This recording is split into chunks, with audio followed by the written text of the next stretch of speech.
Welcome back to your Friday Buckeye Talk. Doug Lamorice, Nathan Baird, and the new Big Ten schedule. Schedules are fun. Actually, they're super important, and we really need to talk about them. Nathan Baird, this was announced on Thursday afternoon. We didn't pod last night because I had tickets to the Guardians game, and I took my younger daughter, and it was her first Guardians game, and Jose Ramirez hit 3 home runs, and it was very exciting. So I was like, look, that's their best player. And he literally just had the best game he's ever had. He had never hit 3 home runs before, and he made a ridiculous defensive play. And she was like, I want popcorn. I was like, Dude, this is amazing. This is amazing. you know what's funny about that? I have been to one game there when it was still Jacobs Field, and the Cardinals were playing the then Indians. This would have been in like maybe the early 2000s, like maybe summer of 2000, 2001. And Jim Thome hit 3 home runs. Oh, nice. Oh, that's the best player. Look what he just did. So we didn't record this on Thursday afternoon. We're recording it Friday morning. And I think the Big Ten gave away Ohio State's juicy spots. I everything I thought was going to happen. It's like, oh, here comes USC and UCLA. How do you do this? And then Big Ten was like, yeah, no, we're going to do that. It's just we're not going to do it with Ohio State. We're going to give it to Michigan. We're going to give it to Penn State. I think you guys listening have a little bit of a handle on this now. What they announced is the 24 and 25 Big Ten opponents for everybody. It is a 9-game conference schedule. There are no divisions. There are 11 protected rivalries, and it varies by team. Ohio State, Michigan is protected. That's the only one protected for Ohio State. Michigan State is also protected. So Michigan has 2 protected rivalries, and a protected rivalry means you play that team every year. Penn State has none. Iowa has 3. So one of the big things, Nathan, is that Ohio State, Penn State will not be played every year. I went through, this is what I wanted to do. We had a previous version like 2 years ago before USC and UCLA were added to the Big Ten. We knew they're coming in 24. They put out a schedule. Mm-hmm. So I looked at what the old Ohio State 24-25 schedule was and what the new opponents are, to get a cumulative effect of here's the changes. It's not just moving stuff around. Maybe there's an away home flip. It's actual new opponents. What does this new Big Ten mean for Ohio State? And that's what I want to talk about sort of holistically. Is it better? Or is it, what's the word? Not better. Because there are some moving parts here. But I do think it's worth starting, is it not, with the fact that Ohio State, Penn State is not a protected rivalry. This is something that you had reported was on Gene Smith's radar. We had had a lot of discussions around this, trying to predict this. I think we did it like a prediction pod on this. I think we kind of had arrived at a point where we maybe expect, and it makes sense to not have everybody have the same number of rivalries, that everyone has 1, everyone has 2. But within that, did we not think that Ohio State, Penn State probably would be played every year? And it's not. What do you think? I was still, until yesterday, operating under that assumption, and the explanation that Gene Smith eventually gave, I think, makes sense when you extrapolate it out through the conference. So I had this conversation last fall with Gene Smith, like in the hallway outside of the team room before interviews on a regular Tuesday or whatever that was. And in retrospect, it gave a lot of insight into, it was a snapshot of what they were thinking at that time and a lot of things that came to fruition. So they were pretty sure no divisions. He at the time was pretty sure no divisions. There are no divisions. He was pretty sure at the time there would be like this idea of the flex, what they're now calling the Flex Protect Plus model. That was one of the things he mentioned, that he didn't know how many. He thought Ohio State might have some. It definitely would have 1 with Michigan, maybe 2. Some teams could have 3. Some teams could have 1, maybe 0. Like so, there was a lot of options, and the idea of bringing more of a round robin into this. You can't do a true round robin with a 16-team conference, but something more round robin-ish, and getting so you didn't have like 6-7 years between teams playing at certain stadiums. All those things were things we talked about that day, and a lot of those things came to fruition. The one thing, though, all of those priorities at some point were maybe going to clash. And the thing about Penn State, he went on the Big Ten Network and explained this, that Michigan's a historic rivalry. Illinois and Purdue is a historic rivalry. Any Is number it of those. though? Is it? Is it? Yeah, It I would is? say so. Certainly in a way that, because Penn State's only been in the conference since 1993, and Illinois and Purdue have been in the same conference since 1893 or whatever. It's a different situation. It just is. Like, they're right down the road from each other, not that far. It's different, and I I think That's the Beanfield rivalry. Is that correct? Is that what they call that? You get a I think bean. it's The I think winner it's the gets a Beef House bean. rivalry for people who Okay. people. There's some people who are going to know what I mean when I say You that. just started. It's like the Baird rivalry. It's like a young man from a It Beanfield kind of grows is the up Baird and rivalry, actually. goes to cover Purdue. And of all the ones, they protected 11. And of all the ones that they protected, I was like, Illinois, Purdue? Really? Like, well, God, how could we not play Illinois, Purdue every year? What would we do? It's like, I don't know. Everybody would go on with their lives and nobody would care. But that matters. Now I'm fired up. Now you've hit on my Beanfield nerve right off the bat. It's like, well, of course, Illinois. For real? What's the trophy? Is there a trophy? What is it? I should I'm know that. I aggravated don't about Illinois actually know that Purdue. off the top of my head. Let me look up Bean. I'm Googling Beanfield trophy. Bean. Go ahead. Trophy. My point being, as Gene Smith explained, and I'm sure that he was pushing back to this, to some extent, or somebody was in those rooms, in those conversations they were having, that there's a difference between a historic rivalry and a competitive rivalry. The day that we talked outside the Woody, that was how he had posited it, that it was you could have both historic rivals and competitive rivals. I think, though, you can understand why this effort to have everybody play each other every 2 years would start to break down if you start to give everybody a competitive rival. So I think you do have to draw the line somewhere. And this is, I think, a sacrifice that Ohio State made. Maybe they could have thrown their weight around more, put their foot down, whatever. So instead of playing Penn State every year, they'll play twice every 4 years. It's called the Do Your Best rivalry, Illinois Purdue. Sometimes they just show up and hug each other and say we did our best and call it a tie. So I would say this to Gene in the hallway, and he would maybe get mad at me. I think this happens sometimes. It's not a criticism. It's not. But it's my opinion of what I believe to be true. Buckeye talk. I think there are things that come up, and Gene has an idea of what he wants, and he expresses that, which is great. And this is one of those things. Gene is for a big time athletic director, Gene is more open with the media than a lot of people, which means he's more open with the fans, which is fantastic, which is what you deserve. You deserve communication from the person in charge of the athletic department. I think Gene has strong ideas about what he thinks is best for Ohio State. And then I think he gets in the room and he compromises. And I don't think anything about what Gene Smith thought changed, other than somebody maybe didn't want Ohio State, Penn State, and he compromised. Now, that might be wrong because maybe they didn't want rivalries with two great programs. And Michigan and Penn State are. They're not as good as Ohio State, but they're two great programs. So maybe I'm wrong, and maybe Ohio State pulled out of this. Penn State doesn't have a rival. If Penn State's going to have a rival, it's Ohio State. My guess, Nathan, would be Penn State wanted an Ohio State rivalry. That would be my guess. So then if that doesn't, and they don't have one. So they didn't get one. And my guess also, I'm just guessing. My guess is Penn State says, hey, it's like, hey, everybody, who do you want your rival to be? And Penn State raises its hands and says, we want Ohio State. And if the Big Ten says no, and the Big Ten says, how about Rutgers? Penn State says, if you're not giving us Ohio State, we are not playing Rutgers every year. And we are not playing Maryland every year. So if you want to give us two, give us Ohio State and one of them, and that's okay. But if we're not going to get Ohio State, we're not taking anybody because there's nobody else. And like, don't bother with Michigan State. There's no point. That's a fake trophy. We're not going to do that. So then if Penn State wanted it, which would be my guess, why didn't it happen? And it's either because Ohio State said, man, that's two every year. Those two for real, it's too much, except Gene along the way had expressed interest in that, right? That was like the number 2 rivalry for Ohio State. And then it didn't happen.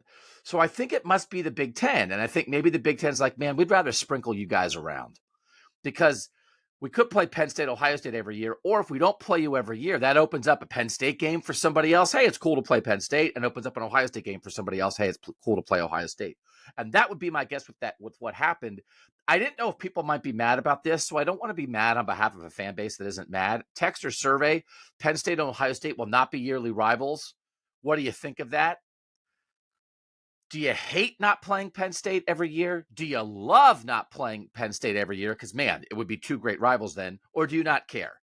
It's basically even. 39%, Nathan, say they hate that Ohio State and Penn State won't play every year. 35% say they love that they won't play every year. And 25% don't care. So a little more than a third of the fan base is fired up about it. I guess I'm not going to go crazy. But I do feel like sometimes Ohio State has a plan of what it wants and then like sacrifices it for the good of the league. And my guess is that's what this is. And so I don't know. Magnanimous, congratulations, Ohio State, on like spreading the wealth, or could they have put their foot down here? Because I get it. There was also a thing I think that Gene said, like, what if everybody has one traditional, one competitive? This is your traditional rival, or this is your competitive rival? Or maybe you just all have two that I don't know. It feels like it got given away kind of easily, Nathan, in the end, compared to what we thought the conversation was. Yeah, I don't know. It's I guess, I mean, do you leave any room for this idea that could be logistical problems with it, or is that just something that they're saying after the fact to save face, for not creating a bigger fight? I'll interrupt. But why does Iowa get through? Like, God forbid we have to have a world where Iowa plays Minnesota, Nebraska, and Wisconsin every year, or the earth will split in half. So they get 3, but we don't get Ohio State, Penn State. Like, okay, there's logistical problems, but there are some that have 2. And there's a second component of this that I want to talk about, but think about this. Go ahead. But who are Iowa's 3 rivals? It's 3 teams that were going to be in the West anyway. And again, like, there are a lot of things that every school is trying. But what do you mean by that? What do you mean by we're going to be in the West anyway? That if there were still divisions, they were going to play those teams annually anyway. So what I'm saying is, just like Ohio State, Penn State. Right. But what I'm saying is, in order to maybe get full support for going away from divisions. But Iowa can cram it. Like, full support from who? From the meaningless teams that nobody cares about? Like, the idea of, well, we better give Iowa what they want, or what? But Ohio State and Penn State will sacrifice a series that they want to play every year? Like, if that's the thinking, everybody can cram it. What does that even mean? You're trying to please Iowa? Who's trying to please Iowa? Nobody cares. So, like, what? So is it that you're trying to spread the wealth, or that you just don't want to knock heads against each other every single year? I guess those are the only 2 answers. And logistically, to spread everybody around, so now, because the way they're doing it, everyone's going to play everybody every 2 years. So it's a 2-year round robin, right? So you're playing 8. There's 15 non-conference opponents. There's 18 non-conference games. So you won't go more than 2 years without playing somebody. So they're dedicated to that, which I don't want to dive into yet, because I want to dive into that later. But go ahead. But so, okay, I don't know. I don't like the idea of Iowa gets 3, Ohio State, Penn State doesn't happen. Truly, the only difference is, well, one of them was happening in 1936 and one wasn't. And that wins out, which is, at some point, it's like, okay, I don't know. So go ahead. I would argue pretty strongly, I think, that and I, if you're picking winners and losers in this whole process, Iowa would definitely be one of the winners. Like, to get all 3 of those rivals is definitely a big thing for them. But I think, again, that is probably better for the Big Ten as a whole, that they get to play those teams. But I'm not saying, then I think then the thing that would follow naturally is, then why don't Ohio State and Penn State keep playing? So I guess I agree with you there, that if you're going to follow with one, then why doesn't the other one follow? I think you could have made actually a stronger historical argument for Ohio State, Penn State, because Illinois and Purdue have played since 1890, I think, or whatever. I think that does qualify under the long historical context.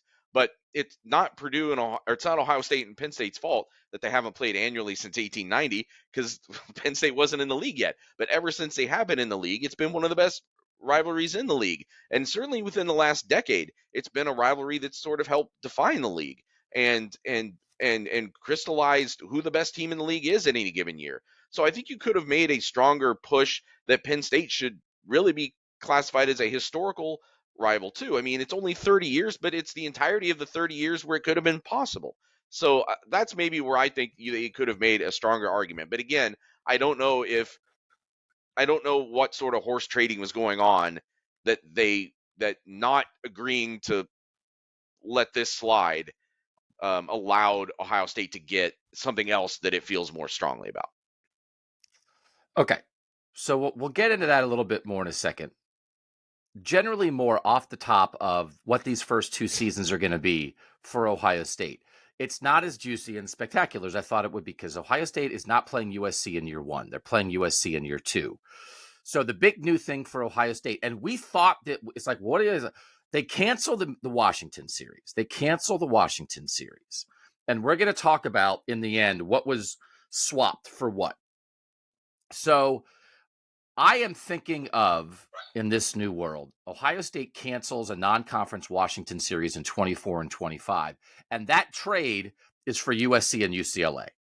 Even though one's a non-conference and one's now a conference, that I think is the right way to think of that because that's how I think they thought of it.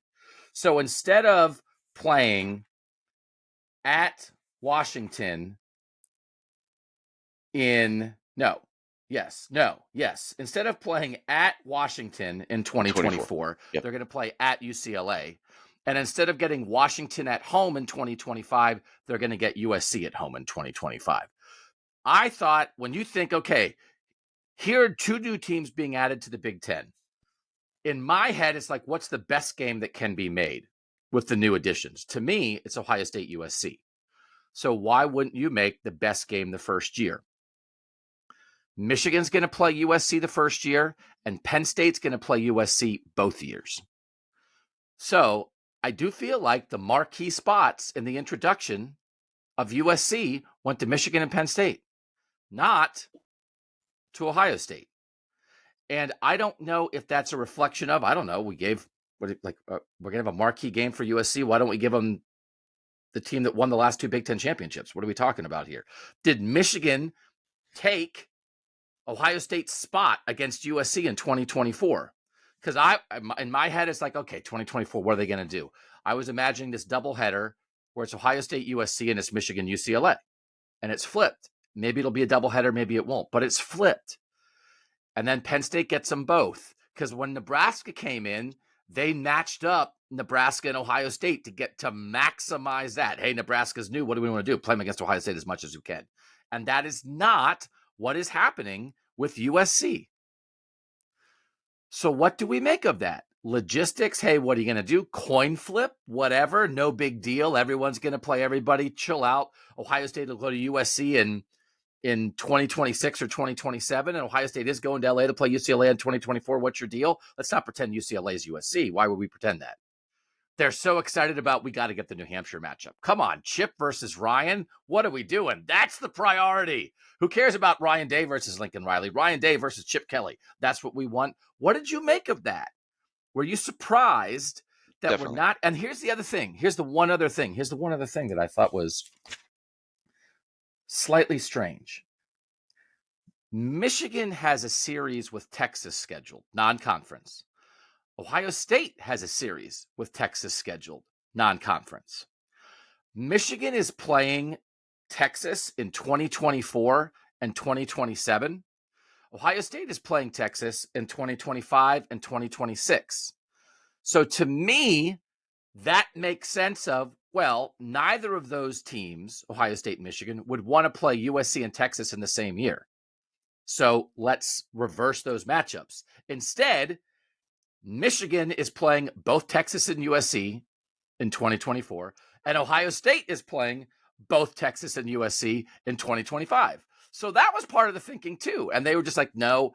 So what do we think? Why isn't Ohio State USC happening the first year?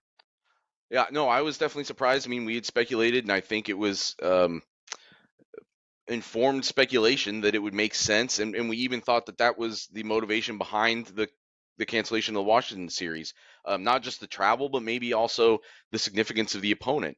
And the conspiracy theorist part of my brain keeps coming back to another thing that we've talked about on this podcast, which is just the mass exodus of NFL talent that this program is going to have after this year, and whether Ohio State found ways to push to not have USC, and especially a road game at USC in 2024.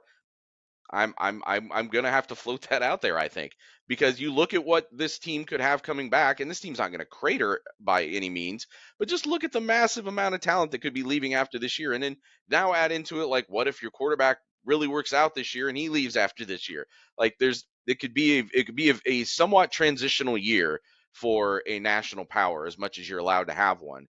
And I think there's a major difference between playing at USC or playing at UCLA. So if you're going to play at Penn State next year, and you already always have Michigan on the schedule, and you can add a couple other little things like that, and then I suppose it's not as if there are no Ohio State UCLA storylines. Having Ohio State go play in the Rose Bowl, having the Chip Kelly Ryan Day thing, like there are some storylines there, but the cachet is not nearly what it is if you're playing USC. So this is one of those other things where I wonder if, as I said before, there's horse trading that goes on in all of these scenarios. And I wonder if this was part of the horse trading. Could this even be the fact that they're not playing USC? Could it even explain why they're not playing Penn State every year for the next however long? Is that one of the concessions that was made? I don't know. That's just the things that are sort of spinning in your head, but it's plausible because we know how this has played out in other conferences where you kind of give and take and make trades and make concessions, but you're ultimately sometimes giving up something you either want or say that you want in order to get something else that you want. But I think there were people. My understanding from conversations I had yesterday, in passing, was that we were not the only ones surprised that Ohio State did not get matched up with USC, that there were people at Ohio State that thought that was what was going to happen too in 2024. So, well, then that makes me think, and it's like, here's the thing. Because, like, you can spin this. Is Ohio State getting exactly what it wants with all of this? We'd want to play USC in 24. We don't want to play Penn State every year. We are using our power to get what we want. Or are they not getting what they want? And they were like, well, we did kind of want to play Penn State every year. And we did want to play USC in 24. And then it's not happening. And then whenever it's like, well, we protected Iowa, Minnesota. We don't want Kirk and PJ to get mad at us. And Ohio State doesn't get what it wants. Then I think, what are we doing? They are 35% of the value of the entire, like, this is, what are we doing? So if it's what Ohio State wants, then I would probably say, well, that's not what I think they should have wanted. If it's not what Ohio State wants, then I would say, well, then why didn't they get what they want? Because they're Ohio State. So that's where I am on this, because it's two things, at least, that to me don't look like what Ohio State would want and don't look like what would be really best for at least for the TV side of it. TV wants as many Ohio State Penn State games as possible. I think TV wants Ohio State USC as much as possible and as soon as possible. And so that it's not happening, it's like, well, then who's holding it back? And if it's trying to make sure that all the ADs at Minnesota and Purdue and Indiana and Rutgers and Maryland and Northwestern don't get mad, then I say cram it. So, but so Ohio State maybe did think they were getting the Trojans in 24. That was my just a impression I got from someone I talked to over there was they kind of floated that out there, at least that at one point into the process, that's where they thought it was heading, and then something changed. And again, I'm only speculating as far as like whether Ohio State had wanted to maybe try to get away from USC. But I think it's interesting the way you're coming at this, because we've talked before many times about Ohio State's sort of benevolent dictatorship is pushing it a little too far, because they don't try to be dictators, but they don't throw their weight around always. They don't try to, the way that we've seen Texas or people in other programs where maybe there's or conferences where there's a power and financial imbalance. I don't think Ohio State does that. I don't think there's evidence that Ohio State does that. But we've always kind of said it as like the reason you don't do that on a week to week or year to year basis is because there might be a day where you do need to do that and you need to stand up and get your way. And are you saying that you think this was that window? This is when you should have put your foot down if you're Ohio State and said like, listen, it's great that we got this big media rights package. We are X percent of that, like demonstrably. We can show you the figures. So because of that, we start with what we want and then we filter on from there. So I guess it's not that big of a deal. They weren't going to get USC twice in the first 2 years, I didn't think. I mean, Penn State is, and it's like, well, what's cooler, to have USC in your place or to go to USC? I don't know. So it's just they're going to play USC in 25 instead of 24. The Penn State thing, did it not sound like Gene on the Big Ten broadcast made it sound like it was a sacrifice? Yes. That sometimes you don't get everything you want. Yes. So then he's saying publicly Ohio State sacrificed by giving up the Penn State rivalry. So is that true? And then what do you get out of the sacrifice, or what does the league get out of your sacrifice? Or is it just cover that you're saying like, well, it's a sacrifice that we demanded. Sacrifice that we said we don't want to play them every year. I don't know.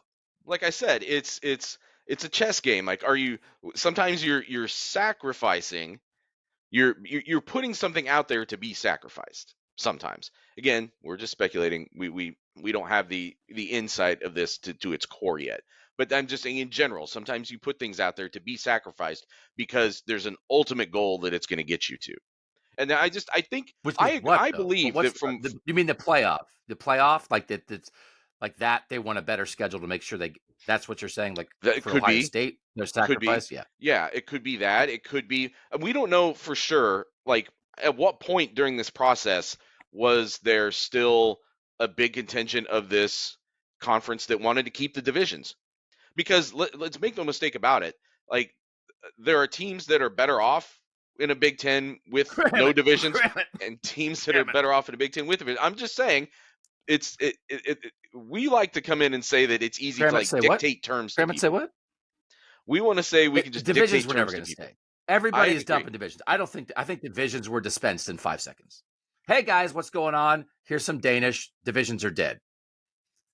And Kirk said, "Are we sure divisions are dead?" Well, that's what would have happened under divisions are dead. That's what would have happened under certain kinds of leadership. That's not always what has happened under Big Ten leadership in the last 3 years. Could there be 3 divisions in the Big Ten and we rotate? There's 3 divisions, and 2 of the 3 division winners get to go to the Big Ten championship game of the year. There's the East, there's the West, and there's the Iowa versus Rutgers division. Could we do that? Could there be just we can call it the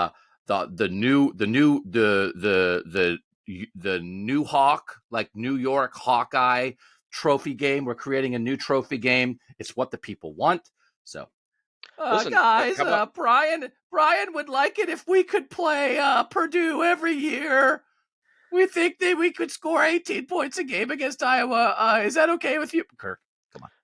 Add 2 more teams and go to 3 6-team divisions and do relegation. Yeah, we could relegate just the Iowa offense. Oh, this is going to be uncomfortable. Sorry. Okay, let's take a quick break. When we come back, I'll be mad about more stuff. All right, so I want to get into, not quite yet, the actual, here's what Ohio State lost, here's what Ohio State gained in the totality of 24 and 25 games.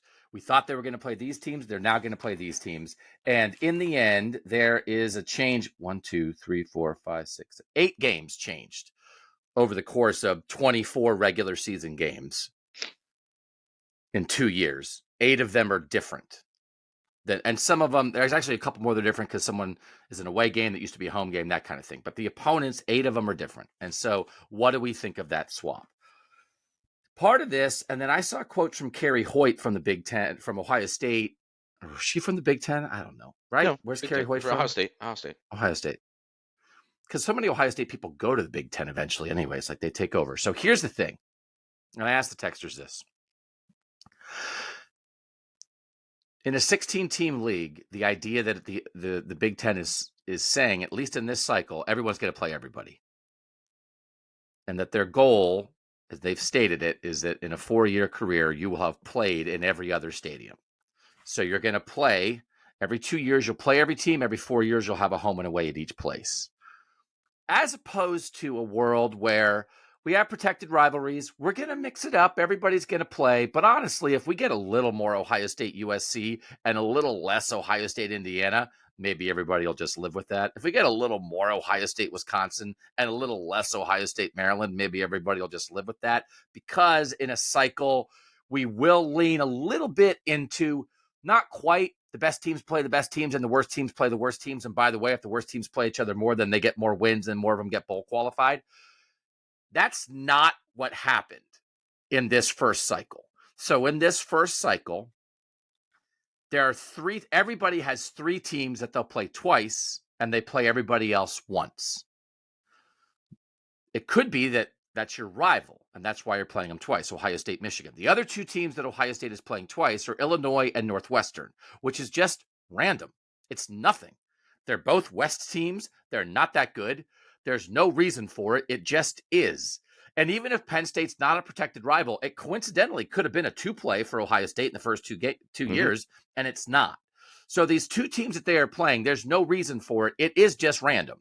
And so if those 2 plays over the course just randomly cycle through, whatever, okay. But the goal, what they seem to have done here in these first 2 years, Nathan, is make sure everybody plays each other at least once and protect the rivalries, and then everything else, it doesn't matter. As opposed to some kind of nod toward, well, let's have the best teams play each other a little more often. The idea that if you're going to be a 16-team conference, you better play everybody frequently, or what's the point? That is a sacred cow in this discussion. And it seems like, Gene, when you're talking about logistics, that's what you're sacrificing Ohio State, Penn State to make it a little easier for everybody to play everybody, because that's a priority. Every 2 years, you're going to play everybody. I asked that question. In a 16-team Big Ten, Ohio State will play every team in the league at least every other year. How important is that for the conference to stay connected and have everyone play everyone? Yes, playing every team at least every other year is a must, 75%. No, the goal should be to create the best, most interesting games. So, for instance, if Ohio State plays USC, Penn State, Wisconsin more often than Rutgers, Northwestern, and Purdue, so be it. 17% don't really care, 8%. So 75 to 17 is overwhelming, Nathan. I would have voted in the 17. That, yes, I get it. You're going to play everybody. You're not going to go 10 years without playing somebody. But that, to me, would not be an end-all, be-all priority. Oh, my gosh, how could we go 2 years without Ohio State playing Minnesota? What would we do? But that's not where the Big Ten is, at least for now. But I thought I read Kerry Hoyt quotes that were like, well, we maybe will take, program strength into consideration at some point. It just doesn't seem like they did it yet. What do we think of? Make sure you play everybody. That was Kerry Hoyt from Ohio State, not Kerry Kenny from the Big Ten. See, this is why I'm confused. That's my fault. People are allowed to have the same or similar first names. Might have been Big Ten. I can double check that. Not spelled the same, nor are those people the same gender, I believe. Listen, huge whiff. That's a huge whiff by me. Tremendous whiff by me. Kerry Hoyt has been involved in scheduling with Ohio State, so I understand where the and Kerry Kenny was just promoted to COO of the Big Ten. A lot of people with the same names.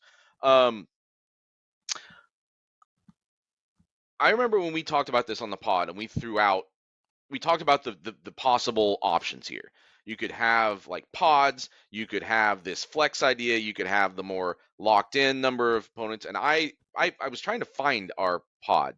I couldn't find it. I found the one from the 2018 Big Ten Media Days where you guys were talking about Urban Meyer talking about Zach Smith, and that was like a very adorable thing to go back and listen to the other day for a few minutes, just because it was like a little time capsule.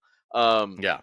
But I believe that I said that day that I thought the flex model was the best one because of the options that it gave you. And then there wasn't a reason to lock in Ohio State, even if you were giving them both Michigan and Penn State. Do they need to be locked in long term to random third team? Indiana, Rutgers, whoever, Northwestern. Like that didn't necessarily make sense to me. Um, so I still think that they picked the right model, but it is weird to me that then you just give yourself these accidental two plays rather than maybe manipulate it a little bit more and get yourself a more favorable two play. But we're only looking at that from the Ohio State lens, and I don't know that if you then try to take that through the whole rest of the league, is that where it breaks down? Where like every team now says like, well, we don't want to double play this team, we want to play this team, and at some point you have to cut it and and work from what you have. But I always thought when I said that day, I was kind of operating from the assumption that Ohio State would have both Michigan and Penn State. Looking at it, and now I still think it's probably the best option. I'm curious to find out someday what the horse trading was that prevented that from happening, because uh, there's not really an argument that Ohio State Northwestern, where the Wildcats are right now as a program, is like very good for anybody. And I know that they've had this like propensity to sort of pop up and surprise and be relevant, but that's only been in the Big Ten West structure. And now that there is no Big Ten West structure, they are going to be much, much, much less relevant. They are not going to be. They are one of the teams that has most been propped up by the divisional format, and now that that's gone by the wayside, so will they. So they could manipulating the two plays is a good way to nod toward competitiveness, and like within that, we're just going to try to match teams up, just like when they do like the ACC Big Ten Challenge of basketball and stuff. You try to match up teams that you think are about at the same level. This is the quote from Kerry Kenny of the Big Ten, as you pointed out. I don't know who people are. To Adam Rittenberg of ESPN.com. It's done, the schedule, in 2-year increments. So that allows you to be a little bit more responsive to competitive trends, responsive to changes in the postseason model. Look, we don't know how the playoff committee is going to evaluate teams in this expanded playoff, but we're pretty darn sure that this model that we're putting forward and the depth of the games and the quality of the games, that's going to send a pretty strong and significant message. That's not entirely true. If you had Ohio State Penn State as a 2-play instead of Ohio State Illinois, or if you had Ohio State Wisconsin as a 2-play instead of Ohio State Northwestern, that's more true. It's just not entirely true. It's not. They did not completely maximize But what they could have done. And so like it's not like Ohio State's 2-play are not competitive. It's random.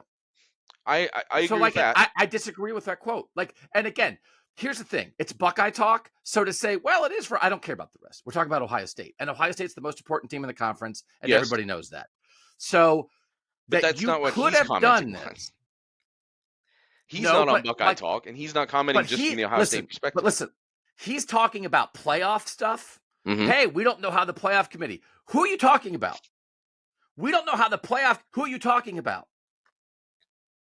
Are you talking about Illinois? Are you talking about Maryland? There's 3 or 4 teams you could be talking about. So Penn State has a 2-play with USC. Okay, Penn State, USC, we did a 2-play. Ooh, that buffs it up. Penn State has a 2-play with Michigan State. I don't know. It's Michigan State. And Penn State has a 2-play with Rutgers. Okay, so I don't know. Like, so Penn State, USC fits that model. Okay, Michigan has a 2-play. They have the Michigan State and Ohio State rivalries protected, and then Michigan plays Maryland. All right, so that doesn't apply there. Like, I don't like Wisconsin has a 2 was USC. Here's the thing. Maybe they just gave it to somebody else. USC has a protected rivalry with USC, and then their 2 plays in the first window are Penn State and Wisconsin. So is that, hey, we gave USC, Penn State, and Wisconsin, but you didn't give them Ohio State? I don't know. Like, I Right. understand, but also let's not pretend that Ohio State's at the front of every discussion about this kind of thing in the Big Ten. So you could say, well, we did it, just not with the team at the top. But otherwise, we did it. Hey, look, we did it, Michigan, Maryland. I don't know. I just don't think they maximized it for Ohio State. It's They didn't. that their two plays are that random. They're both West, and they're both fine. I think is odd. And So then you give me a playoff quote. You give me a playoff quote. I don't get it. I do get it, because here, look at it through the perspective of the full Big Ten. You've given the Ohio State perspective. I understand that, and I agree that if you give Ohio State a tougher Buckeye opponent, talk. it raises their strength of schedule and makes their end result look better. But we also don't think Ohio State necessarily needs that sort of help to get into a 12-team playoff basically ever. Now look at it from the perspective of every other team in the Big Ten. So, like, take Wisconsin's 2024-25 schedule. Actually, they play Ohio State in 2025. So take the 2024 schedule. What game do you take off of that and put Ohio State on it and make it more likely that Wisconsin makes a playoff? Do that with Penn State. Do that with any other team that could be on the fringe of the playoff. I think I understand what Kerry Kenny is saying here, which is that any schedule you give Ohio State within reason is gonna they wake up every morning, they're born in playoff contention. But these other teams, you can't overload these other schedules and still expect to get that number of teams into the playoff. I think what he's arguing is that this setup, while it maybe doesn't maximize the number of marquee matchups for Ohio State, potentially could be the deciding factor between whether the Big Ten gets 3 or 4 teams into a playoff in any given year. So now getting at, so if you go too far with this, you reach a world where it's like Ohio State, thank you for existing, thank you for not going independent, thank you for being the driving force in the TV negotiations. By the way, we're just going to throw your schedule in the ocean and let the waves pull it in and see what happens, because we got to make sure we get USC, Wisconsin in case we can get 4 teams in. There's a point, like, is this good? Illinois, Northwestern as the 2 plays for Ohio State in a world where Michigan's protected. Fine or a little weird in the first 2-year cycle? Fine or a little weird? A little weird. I think the Northwestern part is weirder. I think Illinois is kind of fun. You got Brett Bielema. You've got an Illabuck trophy there. If they had said everybody gets 3 protected rivals, and Ohio State's are going to be Michigan, Penn State, and Illinois, that's kind of actually what I had sort of floated out there. I thought that would have been a good 3-team matchup for them. And Illinois is not what Illinois was 3 or 4 years ago. Illinois has risen to a different level of relevance now. It's not at Penn State's level, but that's not it. The Northwestern one is the one that doesn't fit. But I think you also can't give Ohio State and lock them into 3 marquee games every year, plus the times that they get the random crossovers with the other good teams in the conference, plus the commitment that they've made to playing a really good Power 5 team on their schedule annually into perpetuity. Like, at some point, I don't think Ohio State wants that, right? No, we talked about that. Illinois and Northwestern together. And by the way, like, you're all in on Illinois, Northwestern. Illinois hasn't won a Big Ten anything in like 70 years. Northwestern at least made 2 of the last 6 Big Ten championship games. Like, hey, Illinois might be interesting. They were 8-5 and 5-7 the first 2 years under Brett Bielema. So, like, and I'm all for 5-7, Bielema. then 8-5. That's an important distinction. Look at you. Why don't you go work for the Big Ten, Nathan Baird? I gotta give Wisconsin USC a nice game. It's good for Wisconsin. Luke's happy. I wasn't arguing what you were saying about Ohio State. I'm just trying to give the Big Ten's perspective here, but I don't disagree with it. I think that you're trying to find something that works for the Big Ten as a whole, because Ohio State doesn't need that help. It doesn't need protection, and I don't think it needs a boost that way. As far as the schedule is, it does part of the heavy lifting on its own by scheduling Texas and Alabama and Georgia and Washington and Oregon and whoever else they're playing in these future years. No, I know. I want fans to have good games to watch. And I just don't know if they're as excited about Illinois Northwestern as they would have been about Wisconsin or Penn State or USC a second time. So let's get into that. Let's get into what Ohio State had and what it's going to have in the new world. Next on Buckeye Talk. All right, Nathan. So I went through this. 8 games are different over the course of the 2 seasons.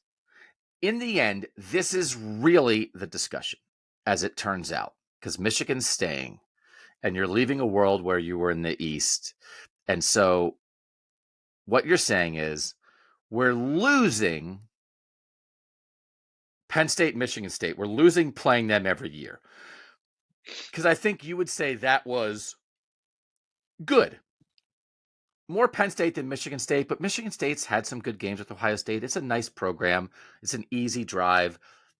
I think playing Michigan State, I don't know that Ohio State fans are like, Michigan State every year. It's like, no, Michigan State. So you're losing Michigan State and Penn State every year, which is probably bad. And you're losing playing Maryland, Rutgers, and Indiana every year, which is good because you're sick of it. And there's no connection to Rutgers or Maryland, but you got to play them every year. Now you got to go to DC, you got to go to New York. I get it. But that's probably a plus. Like, we don't want to play them every year. We'll see them enough. I'll get to the Washington Monument once every 5 years. I'll go see a Broadway play once every 5 years, but we don't need to play them every year, right? Would you, like, generally speaking, Penn State, not every year, you miss that. Michigan State, you miss it a little. But Indiana, Rutgers, and Maryland, you're good. You're glad to be done with them if you're an Ohio State fan. Generally, you agree with that idea? I think you're disappointed to lose the win for a less No, but certain I don't think traded for a that's less true. certain No, win. no, no. I disagree with that. But Those games suck. they do suck. Yeah, Playing you're Rutgers from suck an enjoyment eggs, standpoint. From an enjoyment standpoint, which is what right, we're talking about. right. So, because you're going to play teams you're going to beat anyway. You lose 2 you like, you lose 3 you hate. So in the end, this is what got swapped. I think for these first 2 years, you think of you lose the 2 Washington games and you gain a UCLA and a USC game. So that's that swap. This is just random, just the way it worked. They were going to play Wisconsin both in 24 and 25 in the old schedule, and now they're not. So Right. you're losing a Wisconsin game, and I said you're gaining a Minnesota game there. So that's like a Wisconsin for Minnesota swap, but that's just more sort of randomness that it's not like, whatever with Wisconsin. Yeah, they had But the really, Big in the Ten. end, People remember when Ohio State was locked in with Nebraska for 6 years. The Big Ten realized later that that was a massive mistake to lock people in that long with those crossovers. Ohio State, Wisconsin was going to be the next shorter term crossover, so you competitive lose that. crossover. Yeah, So what you've lost in this 2-year cycle is instead of playing Penn State, Michigan State, Maryland, Rutgers, and Indiana twice, you're now only playing them once. Okay. So that means you're losing 1 game with those 5 teams. This is really what it's about. So here are the 5 games you're now getting.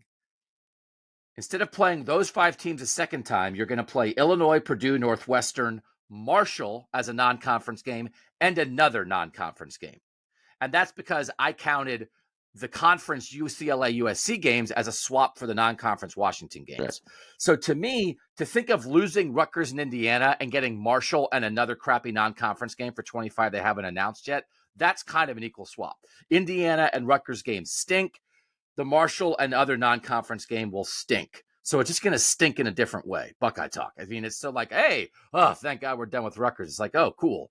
Enjoy Middle Tennessee State, the Rutgers of the lower Tennessee Valley, whoever it's going to be. So then in the end, if you wipe out Rutgers and Indiana, you lose Penn State, Michigan State, Maryland, you get Illinois, Purdue, Northwestern. So that's the world. That's the swap, right? We're trying to what's it really get down to brass tacks? Is that better? Oh, because you're still, you're losing the second game of Penn State, Michigan State, Maryland to get extra Illinois, Purdue, Northwestern. So you're getting more Old West and you're giving up Old East. Is that better? Like, are Ohio State fans excited about that because it's different? There's nobody that matches the Penn State thing, but it's just mostly different. What's the difference between playing Michigan State and Maryland and playing Purdue and Illinois? I don't know. Nothing, except that they're different. So that's the new world. That's the new world for the Big Ten. You're not going to have these teams that are as familiar, but you'll get a little more of everybody else. So this overall swap, 8 games are different. Is it better for Ohio State fans in this 2-year cycle, Nathan? From an enjoyment, excitement, we're going to the game. Yes, you're worried about if Ohio State's going to lose and have it affect their playoff positioning and stuff. But for the most part, we're talking about, I like watching football. I like watching my team play. Is your enjoyment level going to be higher or lower? Well, if you pair those teams off, and it's not completely fair because we're just deciding which ones we want to pair off. But you're right. Like Maryland, Purdue is kind of a swap, more or less. Like relatively similar programs, maybe a little bit. I would actually say Purdue, that's a positive. Because Maryland, there's no attachment, even though they've done some things, but there's more of a little history, even in recent, with You're Ohio State, Purdue. disqualified. I'm not saying you're wrong. I'm saying you're recused. You cannot comment on this. We're having a hearing about what Ohio State fans feel about Purdue, and Judge Nathan Baird, former Purdue beat writer, is recused. I'm sorry. Well, but but at least there's some history there, recent history. Then I think Illinois and Michigan State is kind of a wash. I think recency bias would, because they've been in the East with Michigan State, would tell you that that's been a better rivalry. But historically, I don't know. I think that's sort of a wash. And when they're not linked in the East anymore. So really now you're talking about just the Northwestern Penn State swap. and that's definitely worse for Ohio State fans. It would be better for Ohio State fans if they were playing Penn State twice instead of Northwestern ever.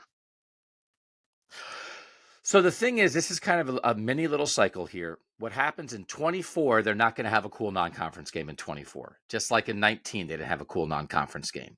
So the non-conference games are going to be Western Michigan, Western Idaho, and Western Alaska, I think, are the 3 non-conference games in 2024. Is that right? I don't have it in front of me. Sorry. It's not Western See, Alaska. now it's not Western Alaska. It's Marshall, Western Michigan, and Southern Miss are the 3 non-conference games in 2024. Yeah. So, because it's one of So- those things. So it's, Let me ask you they're this. bad. So Mhm. we knew that Ohio State was canceling that Washington series because it was going to have to make a West Coast trip. We thought it was USC, but it turned out to be UCLA. Do you think, in retrospect, now seeing this schedule, was that the right call? Or should they have just kept the Washington series? I think it just was weird that it happened to be that their non-conference game, as they were adding 2 West Coast teams, was a West Coast series. Mm. So I think that idea of we just don't want to make it basically would have been West Coast trips in back-to-back years, because they wouldn't have had it be, they would have done it and arranged it so they wouldn't be playing at UCLA and at Washington the same season. But I just think it's that. I do think in the end, the fact that you're losing Washington and you're losing a Penn State game in a 2-year cycle, and you're only adding 1 USC game, I think it's a downgrade. It's more of a downgrade in funness than I think it should be. So that full combination, you cancel the non-conference series, but so it's going to be a one-off in 24, because in 25 they do have Texas. Once upon a time they had Texas and Washington as non-conference games in 25, and all along the way we were like, they're never going to do that. They're never going to play Washington and Texas in the same non-conference year. It just does not make sense. That's too much. And they wound up canceling Washington. So in 25, they get back to having a cool non-conference matchup. So they're only missing the cool non-conference matchup 1 year in 24. So we do, and I think when you do this, when you don't have Penn State every year, when you are not leaning too hard into the USC thing, I think that does mean Ohio State won't be scared of playing the cool non-conference game, which I do think is very important, and which once upon a time I was starting to get worried about. So I think like that's a win, because there's no reason, and they're not going to, but there's no reason to cancel Texas in 25 and 26, Bama in 27 and 28, Georgia in 30 and 31 when you live in this world, right? It's just because this world is not as difficult as it could have been. So I think that's good. But in general, I think the 24 and 25 schedules in combination for Ohio State fans, compared to what they were to what they are now going to be, is about a 30% downgrade in fun. And I'm not entirely sure why. So that's why I'm a little peeved overall. And in the 12-team playoff, they're going to get in whether they're 12-0, 11-1, 10 or 2 and 9 and 3. So I get it. So let's play some fun games. Yeah, I think I ultimately think that this was not a bad situation. I know that it is less for Ohio State. I think it's better for the league. I think it was a good solution for the league, and it's the better. And the good part about this is, unlike some of the previous scheduling models that they've gone to that have locked teams in for, again, like 6 years at a time to a certain format, they do this for 2 years and you regroup. You see what maybe worked for teams and didn't in 2 years, and see if there's a better approach to go after that. Maybe there's a way after these 2 years that Ohio State can then add Penn State as a protected rival. Well, this is pliable. It can be changed over time. And I do think a world where you just said Ohio State's going to play Michigan, obviously. And then in a 2-year cycle, one of their 2 plays is always going to be Penn State, USC, or maybe Wisconsin, right? That's just enough of a fix to me. And I get it. Not that their 2 plays are USC and Penn State. I just can't believe it's Illinois Northwestern. I can't believe it. And I can't believe, here's the other part of this. They're not leaning in. They're just bad at PR. They're not leaning into this. The launch of the new Big Ten in 2024, it's just not going to be that cool. Ohio State's going to play its first Big Ten game that year in week 3. because the way the Ohio State schedule sets up in 2024, it's Southern Miss week 1, Western Michigan week 2, Marshall week 4. So that week 3 is when they're going to do it. And I think it better be UCLA. It better be the early season UCLA trip. And that's where the Washington game would have been. So maybe that's what it will be. But it's 2024, the birth of the 12-team playoff. USC and UCLA have joined the Big Ten. And we are here for a new era of Ohio State football against the Southern Miss Fighting Ducks. That's for real? And next week, tune in again for more Ohio State football fun as they host Western Michigan. Come on. But meanwhile, they're going to go play at Minnesota in CJ Stroud's first game because the Big Ten Network needs a Thursday night game to launch their season then. Then you're going to open with the Big Ten game? Oh, that's the kind of thing. The totality of it. I could list 10 things that I was what was that for Ohio State? How did that benefit Ohio State, which is the driving force in the conference? That really didn't. Okay. How did that? I could get to 10. And then I would say, and the result is what? They're fine. It's not hurting Ohio State, but I do think it's jacking the fans around sometimes. For what? Let's also remember, though, as I said before, horse trading, whatnot, Ohio State has always had its tolerances as it comes to scheduling. We've talked about that before. Thursday games can only be on the Labor Day opening weekend. Friday games can only be on fall break. Only a certain number of night games. Gene Smith did the 11 Warriors podcast earlier this week and said, was talking about the Michigan State game that they're playing at home at night this coming season. He said, they ain't doing more of that in the future. And then beyond that, I thought was really interesting was he said that those night games have to be mutually agreed to by the athletic director, and that he basically alluded to not wanting to be getting home at 3 or 4 a.m. At that time of the year, which to me was a kind of putting a barrier up as to when they would be willing to play a real night game at UCLA or USC in relation to the game, in relation to Michigan, which I think makes a lot of sense. But that's just one of those other things that if you're putting your foot down on something, at some point your other foot has to come up off of the other thing that you're putting your foot down on, or some bad analogy. There might have been enough other things that Ohio State was saying were kind of critical elements for it that it did have to let something go, and maybe Penn State was that thing.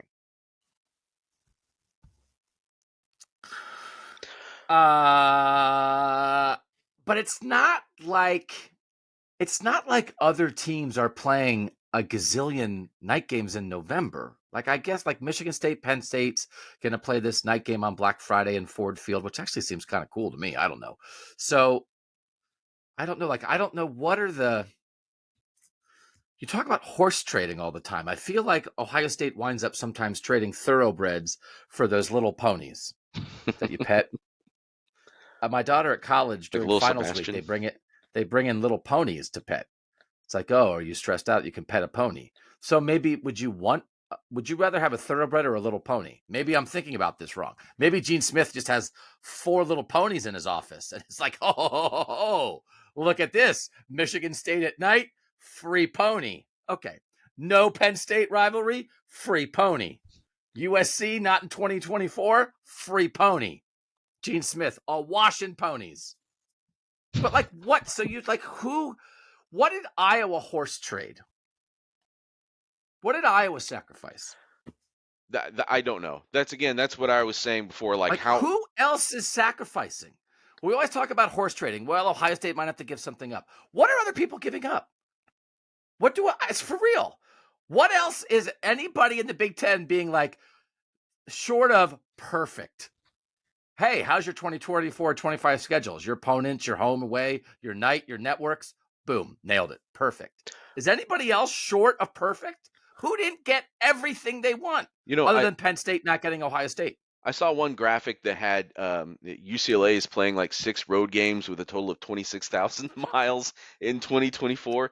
But that's their own doing. They chose to join a conference that was all Midwest and East Coast teams. But again, is that part of the concession that they're oh, hold on a second. You're going to give us all these road games. We want the Ohio State home game. I don't know. Again, maybe horse trading is not the right word. It's just moving chips around the board to try to get a balance. It's moving things around to try to get the balance so this all sets correctly. Yes, Kirk. Could we play Purdue 4 times in a year? Kirk, come on. No more than twice. The protected rivalries are Iowa Purdue again, and then Iowa versus the Ferentz cousins in the backyard. Gotta make sure I was happy, or what? Or what? Or what? So the last question Gene was asked on the BTN thing yesterday was about Michigan and the chances of a rematch in the Big Ten championship game. And he made some joke about, oh yeah, we've been talking about that since Leaders and Legends. And he said something like, well, we talked about that, and I talked to Ward Manuel, the Michigan AD, about it, and like we decided that for the good of the league that we would go for. And I thought that was an interesting answer. I don't know if he was being facetious, like we're not going to play the Ohio State Michigan game anywhere else but the last game of the season. Like that's not moving. So what? And you're definitely going to have 1 versus 2. That's a whole reason to go without divisions. So what was maybe even being insinuated there, or do you think he was just kind of being facetious that? No, I do think that's a division discussion because you can't move it. Nobody would move it other than Dave Brandon. It's like, welcome to Domino's. I would have moved this week. In You get 2020 free toppings, and we're moving Ohio State, Michigan to mid-September. So I think that is a division discussion. I think the only thing that can be is a division discussion where we're not, rather than being in the same division and you're still going to have, or some kind of pod thing or whatever. Yeah.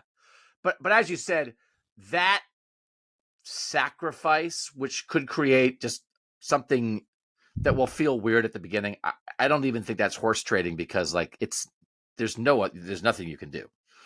You're not moving it, and we're not having divisions because nobody has divisions. So like, I don't know what to tell you other than like for Ohio State and Michigan to say like, we'll give up our Big Ten title game spot if it's against the other guy. So yeah, what do they really get? I don't know. It's fine.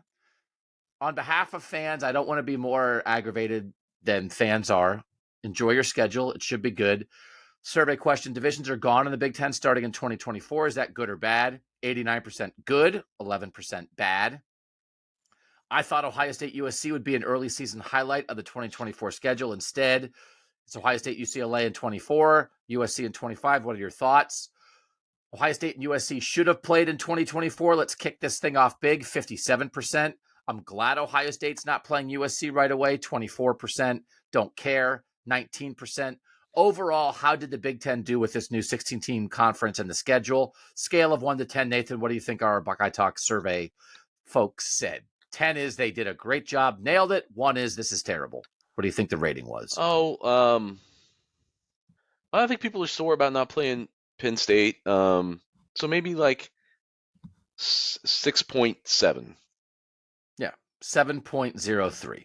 So it's fine. It could have been better. It's fine. Okay. Here's what I do think. There are things that are not worth getting fired up about. There's only 12 a year. There's only 12 a year, and only 7, maybe 8 are going to be at home. By the way, they did wind up picking up a home game here because they canceled the Washington series, and they had 2 lousy non-conference games, and then the swap, within the Big Ten, one's road, one's away. So they wind up, not coincidentally, adding an extra home game. So in 24, they're going to play 8 home games. They're so valuable. You just want to have, I am just, in the end, especially in a 12-team world. Once upon a time, it was all about schedule manipulation and how do you have a schedule that lets you be undefeated, or how do you have a schedule that lets you be the most attractive one-loss team in a BCS world? It's in a 12-team world, which is where this applies. I just think that's out the window for Ohio State. As you pointed out, it's not out the window for Wisconsin and Penn State and teams like that, who are maybe trying to be the second or third or fourth Big Ten team in. But for Ohio State, that doesn't matter. So then all I want to do is maximize the 12 games for the enjoyment of Ohio State fans who are ponying up a bunch of dough, who are planning their falls around this. And Penn State was a game that you got jacked up for. And Rutgers was a game that you're like, ugh. So less Rutgers good, less Penn State not so good. And if it's not matched up with some cool USC stuff, I wonder about it. It's fine. We'll see how it goes. I do think, would you say, final word on this, 24 and 25 are set. Would you guess that by 26 and 27, there's either schedule manipulation to play better teams against each other on purpose in the two plays, or just a nod of like, we got to give Ohio State some better two plays? Would you guess the 26 and 27 two plays for Ohio State that are now Illinois and Northwestern will be better? I think they would almost. Well, I guess I didn't say that because you could do worse. You could do worse than Illinois Northwestern. It could have been Could be Indiana and Rutgers Rutgers. and Minnesota. It could have been Yeah, Rutgers and Northwestern. Yeah. But yes, I think there probably will be some wrinkle. The other thing to remember is this is only a 2-year window because we don't know if this is only a 16 team league 3 years from now. I'll be curious. I'll be curious to see what the SEC thing winds up looking like long term. I don't know if the SEC is going to be as dedicated to like you got to play everybody every other year. I don't know if that'll happen. They might be more dedicated to like football. So, okay, I'm going to calm down. Thanks to you guys for making Buckeye Talk part of your week. We got some good stuff planned in the coming weeks. Make sure you're reading us at cleveland.com/OSU. Steven is not on this pod because he's in the throes of being out at recruiting camps. He was out at one Thursday. There's coverage about those at cleveland.com/OSU, and we will get to some recruiting camp wrap-ups, what happened, who was there, how did it matter, who got offers. You will hear that on Buckeye Talk sprinkled in over the next couple of weeks. We're not going to come back after every day of camp and be like, what happened?